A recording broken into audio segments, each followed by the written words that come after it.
Just the other day, someone left a rather innocuous comment on my channel, and it got me to thinking.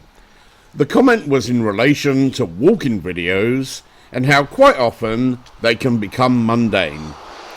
While the comment wasn't directed at me, I did see it as an opportunity to use the comment as constructive criticism. The guy has a point after all.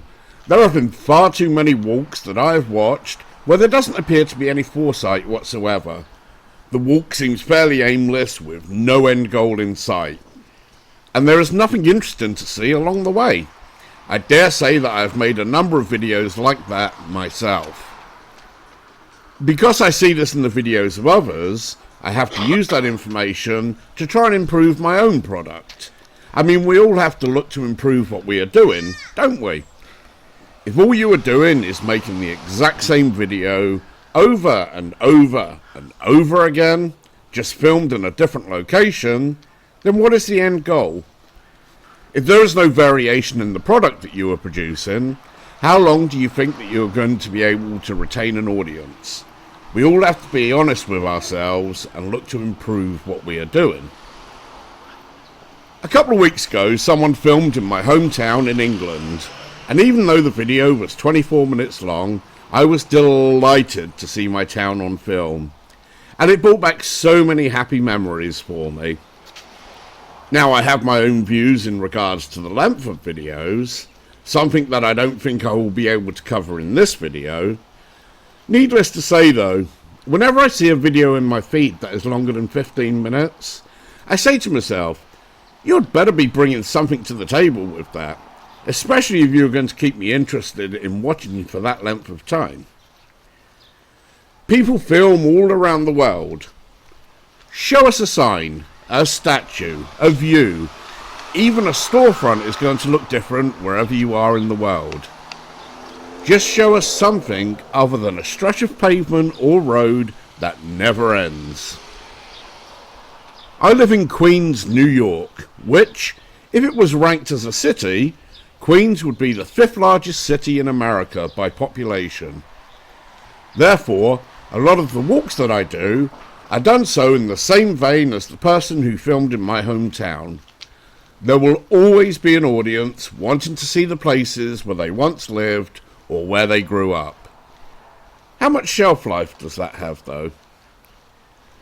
Let me give you some brass tacks facts to digest. Now this isn't an exact science. There will always be a video that either overperforms or underperforms in each criteria.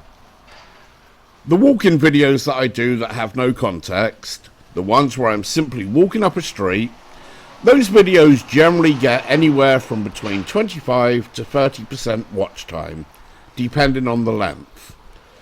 It is almost unheard of for any of those videos to get more than 30% watch time. At all.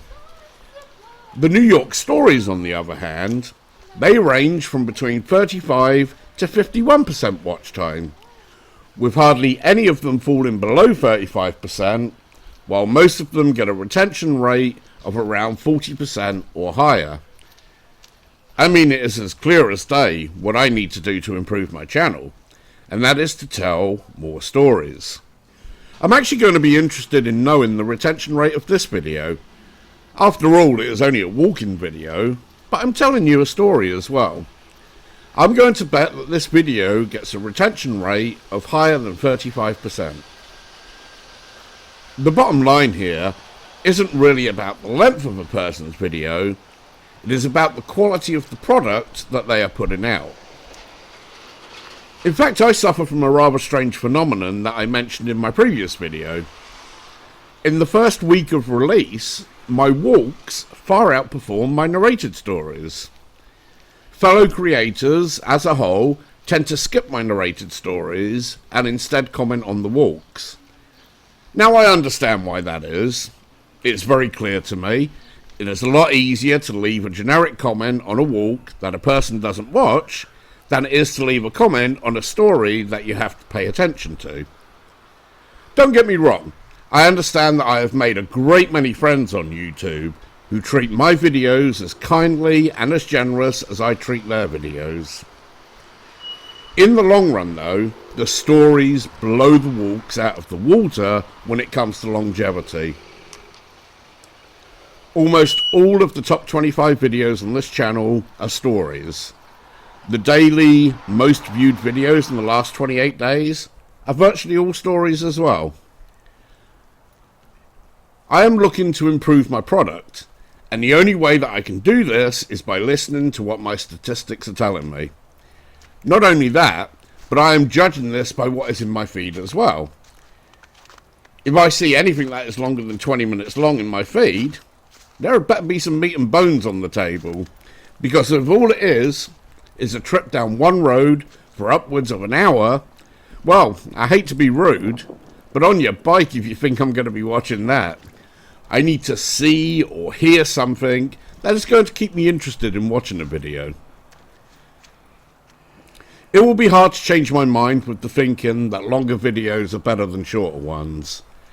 I try my hardest to keep all of my videos to between 8 and 15 minutes long, and if they extend beyond that, then I wouldn't want them to be any longer than 20 minutes in total.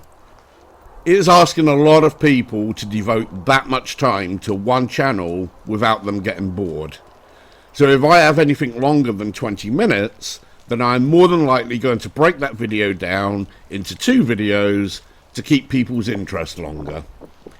The last thing I would ever want to do is bore somebody half to death with my continuous droning. I would rather leave them wanting something more than have them get bored of me and leave. This all came from one of those YouTube training videos, specifically one about how to trim your video down to the absolute minimum that you need in order to post. In other words, never leave fluff or filler in your video. Just keep the good parts in. Your retention rate will thank you for it. Before I close, you might notice something in this video. As I was typing my script, I decided I could add this narration to a bunch of various clips that I have on my drive that I probably couldn't use anywhere else. You know the ones, the type where the battery ran out of power and you didn't even know that you had stopped recording. In this instance, I felt that the story was more important than the video was. But just watching the comments, you will see who did and who didn't listen to what I had to say by the comments that they leave. The bottom line is this: in order to improve my product, I need to narrate more stories. Even if that means that I will either have to work harder or reduce my uploads to once a week for now, it is as clear as day to me that in order to succeed, I need to narrate more often and more frequently. For those of you who have stuck around this long, let me ask you a question. In an upcoming video, I take a walk up DeKalb Avenue in Bushwick in Brooklyn. Would you rather see just the video of me walking up the street? Or would you prefer that as I walked, I told you the story of who Baron DeKalb was? Initially, I had no story in mind for this video.